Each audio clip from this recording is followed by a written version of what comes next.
প্রাণলিচি drinks প্রবাসী সংবাদ। Saudi আরবের জেদ্দা, কাতার ও লন্ডন প্রতিনিধির পাঠানো তথ্য ও ছবিতে প্রবাসী সংবাদ জানাচ্ছেন মুজাহিদ হাসান।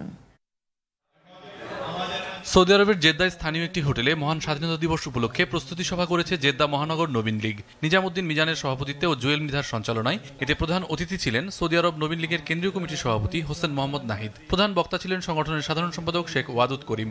বিশেষ অতিথি হিসেবে বক্তব্য রাখেন মুমিনুল ইসলাম বাপন, মিজানুর রহমান মিজান সহ অনেকে। অমর ২১ উদযাপন উপলক্ষে আলোচনা সভা করেছে বাংলাদেশ আওয়ামী স্বেচ্ছাসেবক লীগ কাতার শাখা। এতে সভাপতিত্ব করেন সংগঠনের সভাপতি আবুল কাশেম সরকার। মীর হোসেন মোল্লার সঞ্চালনায় বক্তব্য রাখেন আবু ইউসুফ বাবুল, সাজ্জাদ হোসেন, যোগেশ চন্দ্র মজুমদার সহ আরো অনেকে। টাওয়ার হ্যামলেটসের আফটার বাংলা স্কুল থেকে বাংলাকে বাদ দেওয়ার প্রক্রিয়া চলছে বলে অভিযোগ করেছে বাংলাদেশি টিচার্স অ্যাসোসিয়েশন। এ সম্পর্কে করণীয় ঠিক করতে ব্রিকলেনে আয়োজিত এক সভায় শিক্ষকরা বলেছেন, গেল ৩০ বছর ধরে